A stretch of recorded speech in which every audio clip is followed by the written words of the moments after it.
Ini yang menjadi ungkapan hati kami sore hari ini. Biar hidup kami menjadi hamba yang setia di hadapan-Mu. Sebab lewat kami menjadi hamba yang setia di hadapan-Mu, maka Engkau mendapati kehidupan kami, kehidupan yang boleh berkenan. Kami bersyukur sore hari ini Tuhan, karena kami boleh ada kembali di tempat ini. Untuk kami boleh bersama-sama datang beribadah kepada Tuhan. Kami sudah memuji Tuhan, kami sudah meninggikan nama-Mu. Dan saatnya kami mau mendengarkan kebenaran firman-Mu. Tuhan yang mengurapi setiap kami. Tuhan yang mengurapi setiap pendengaran kami. Supaya kami dapat mendengarkan kebenaran firman-Mu. Sebab firman-Mu itulah yang menjadi pegangan hidup kami. Yang menjadi suluh dalam setiap perjalanan kami. Urapi juga hamba-Mu yang boleh dipercayakan menyampaikan firman-Mu pada saat sore hari ini. Kami siap untuk menyambut firman-Mu dalam nama Tuhan Yesus. Kami bersyukur dan kami sudah berdoa. Haleluya. Amin. Amin. Puji Tuhan. Silakan duduk Bapak Ibu Saudara. Salam sejahtera bagi kita semuanya. Salam. Ya, puji Tuhan, kita bersyukur sore hari ini karena kemurahan Tuhan. Karena ya anugerah Tuhan yang Tuhan terus limpahkan bagi kita. Sehingga boleh menghimpunkan kita sore ini untuk kita boleh bersama-sama. Untuk kita boleh beribadah kepada Tuhan. Ya tentu semua adalah karena kemurahan Tuhan. Karena anugerah Tuhan yang Tuhan terus limpahkan dalam kehidupan kita. Ya saudaraku, ya suara saya agak terganggu. Karena sudah hampir 2 minggu ini batuk. Ya, saya baru ingat awal mulanya. Betapa memang dikatakan bahwa perokok pasif itu juga sama berbahaya dengan perokok aktif. Jadi waktu saya hari Jumat 2 minggu yang lalu setelah 17-an, saya naik ojek dari pelabuhan, yang membonceng saya itu merokok. Pas tidak sengaja saya hirup, asapnya masuk memang langsung. Lalu mulai dari situ mulai agak gatal. Sampai hari ini. Ya mungkin karena juga mungkin pengaruh cuaca. Jadi sehingga suara saya agak ya terganggu. Nah oleh sebab itu saudaraku yang dikasih Tuhan, tentu itu tidak membuat ya mengurangi sukacita kita. Untuk kita boleh datang kepada Tuhan. Ya Bapak Gembala masih ada di Jakarta dalam pelayanan. Ya setelah 1 minggu mengikuti Sinode Raya Gereja Betel Indonesia. Dan ya Bapak Gembala juga kembali dilantik menjadi anggota ya MPL, ya Majelis Pekerja Lengkap Gereja Betel Indonesia untuk periode 2023 sampai 2027. Dan tadi pagi ada pelayanan di Gereja Betel Indonesia Jemaat Salom yang ada di Tanjung Priuk. Yaitu gerejanya bapak mertuanya Pendeta Japarlin Marbun. Jadi sehingga tidak dapat bersama dengan kita. Sehingga pelayanan mimbar pada saat sore hari ini boleh dipercayakan kepada saya. Bapak Ibu Saudaraku yang dikasihi Tuhan, untuk firman Tuhan yang sudah kita dengarkan juga. Ya beberapa waktu-waktu yang lalu yang disampaikan oleh Bapak Gembala yang mengingatkan kita. Ya kepada kita sebagai jemaat Tuhan. Kepada kita sebagai gereja Tuhan di akhir ya zaman ini, tantangan yang kita sedang hadapi ya adalah di mana semakin bertambahnya kedurhakaan sehingga membuat ya kasih kebanyakan orang menjadi dingin. Dan kita baca saja langsung dalam Matius pasalnya yang ke-24. Ayatnya yang ke-12. Di sini kita lihat ya di sini perikopnya adalah permulaan penderitaan. Tapi kita bacakan saja ayat 12 dan ayatnya yang ke-13. Ya, kalau sudah dapat saya ajak kita bersama-sama dulu membacakan ayat ini. Matius pasalnya yang ke-24, ayatnya yang ke-12 sampai dengan ayatnya yang ke-13. Kita baca 1, 2, 3 ya. Dan karena makin bertambahnya kedurhakaan, maka kasih kebanyakan orang akan menjadi dingin. Tetapi orang yang bertahan sampai pada kesudahannya akan selamat.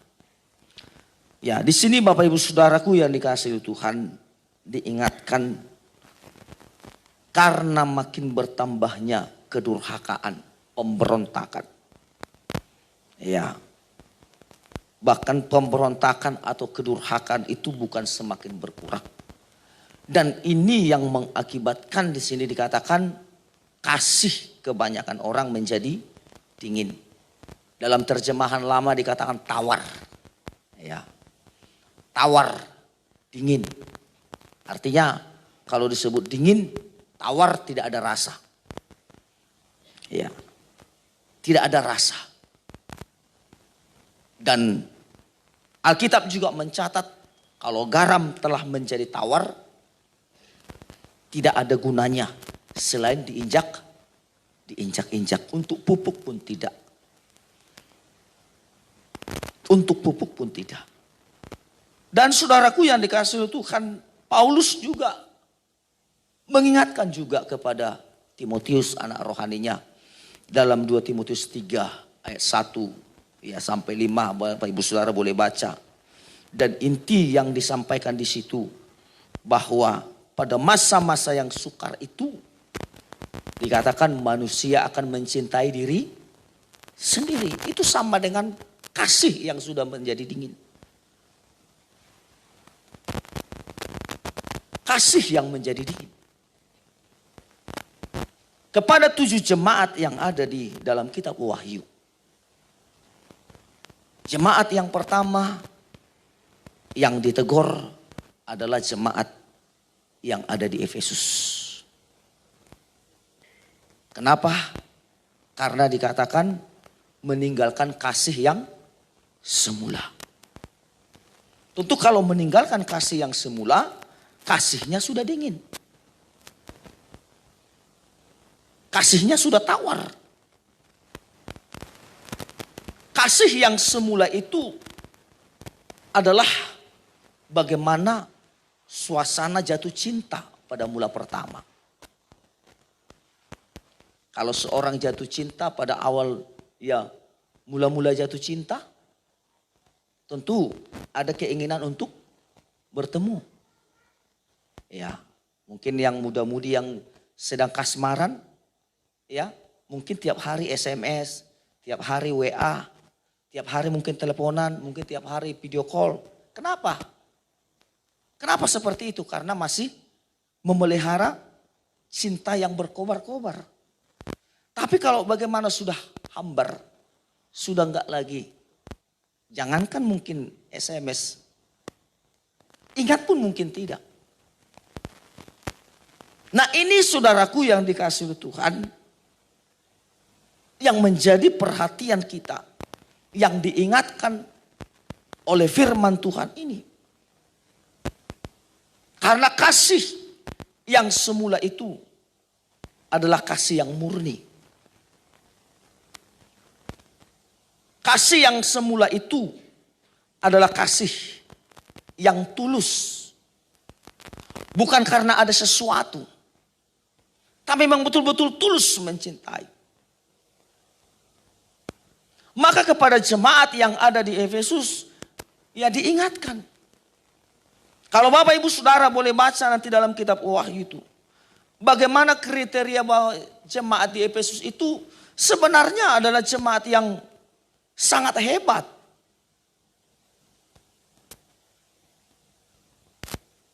Bahkan jemaat ini sangat luar biasa.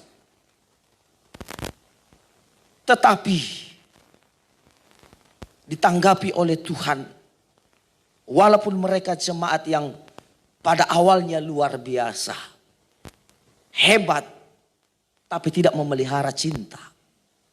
Tidak memelihara kasih. Jemaat di Laodikia. Dikatakan jemaat yang suam kuku. Sama juga. Tidak memiliki cinta. Kalau suam kuku tidak panas, tidak dingin. Kata kita pemazmur bahwa ya dikatakan bahwa Tuhan itu tidak berbuat baik, tidak berbuat jahat. Itu tanggapan orang fasik. Nah, oleh sebab itu Bapak Ibu Saudaraku yang dikasihi Tuhan, sebagai umat Tuhan, sebagai gereja Tuhan, maka pertumbuhan rohani kita digambarkan dengan sebuah tanaman.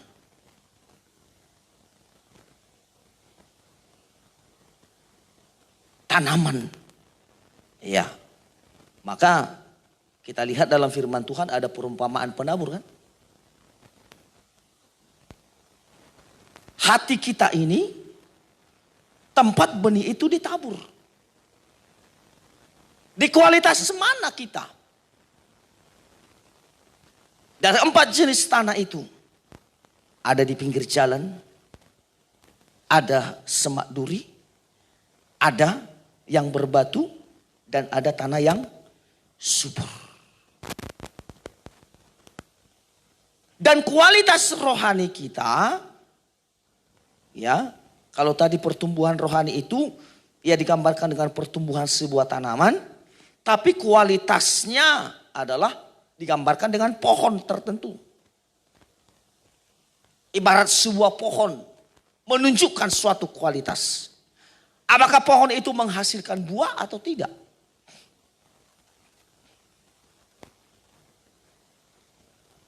Dalam perumpamaan Tuhan Yesus tentang pohon ara ada 2. Yang satu pohon ara di pinggir jalan, yang satu pohon ara di tengah kebun anggur. Ketika pohon ara yang di tepi jalan itu tidak menghasilkan buah, langsung kena kutuk. Tapi ketika pohon ara yang ada di kebun anggur itu, ya sama-sama tidak berbuah, tapi di tengah-tengah kebun anggur itu ada penjaga yang bertanggung jawab. Itu sebabnya saudaraku yang dikasihi Tuhan. Ya. Di jenis yang mana kita? Kalau dalam kitab Lukas pasalnya yang ke-23 ayat 31. Coba kita lihat. Ya, Lukas pasal 23 ayat 31. Dikatakan, sebab jikalau orang berbuat demikian dengan kayu hidup atau pohon hidup, apakah yang akan terjadi dengan kayu kering?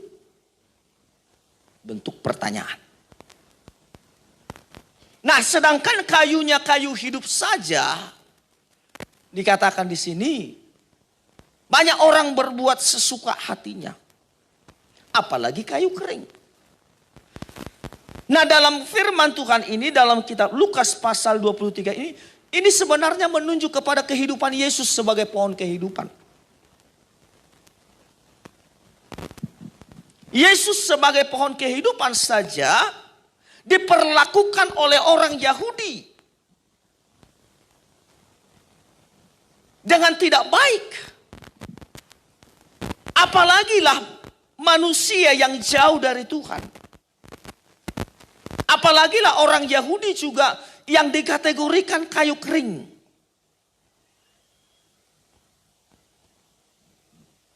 Sedangkan terhadap Yesus sebagai pohon yang hidup.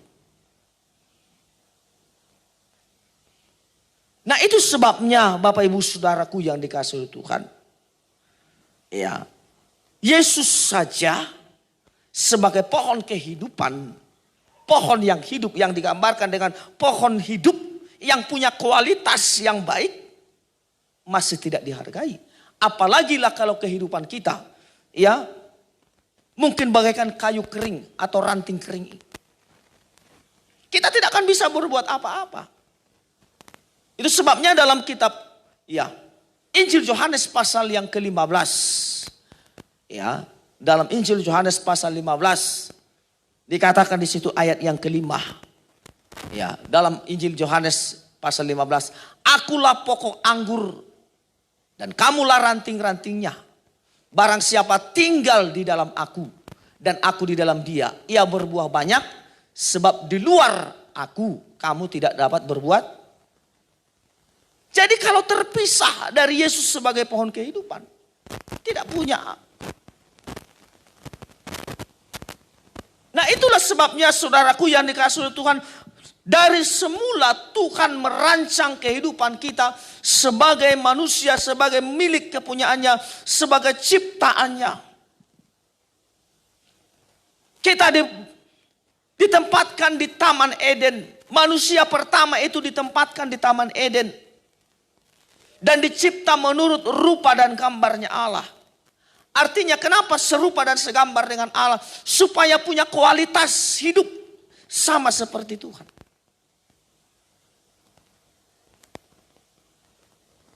Dan manusia yang diciptakan oleh Tuhan serupa dan segambar dengan Tuhan itu adalah makhluk istimewa. Kita lihat dalam kitab Kejadian pasal 1 dulu. Ayatnya yang coba kita perhatikan. Ayat 29, Kejadian 1, ayat 29 sampai dengan ayat yang ke-30. Dikatakan demikian. Berfirmanlah Allah, lihatlah aku memberikan kepadamu segala tumbuh-tumbuhan yang berbiji di seluruh bumi dan segala pohon-pohonan yang buahnya berbiji. Itulah akan menjadi makananmu. Ayat 30. Tetapi kepada segala binatang di bumi dan segala burung di udara dan segala yang merayap di bumi yang bernyawa, kuberikan segala tumbuh-tumbuhan hijau menjadi makanannya, dan jadilah demikian. Ada perbedaan. Saudara boleh baca nanti dalam kisah penciptaan. Tuhan menciptakan binatang juga dari debu tanah. Lewat Tuhan berfirman. Manusia juga diciptakan dari debu tanah. Tapi ada yang membedakannya. Binatang, burung-burung di udara, Tuhan katakan jadilah. Setelah diciptakannya dari debu tanah, jadi burung-burung. Jadi mungkin kuda-kuda. Jadi kerbau-kerbau. Tapi kepada manusia, Tuhan bentuk manusia itu sudah diciptakannya Adam. Lalu dikatakan, lalu Tuhan Allah menghembuskan napas ke dalam hidungnya. Jadi pada kita ada nafas Allah. Karena pada kita ada nafas Allah, itulah yang membuat kita berharga. Amin. Itulah yang membuat kita berharga di mata Tuhan. Tapi dosa merusak itu semuanya.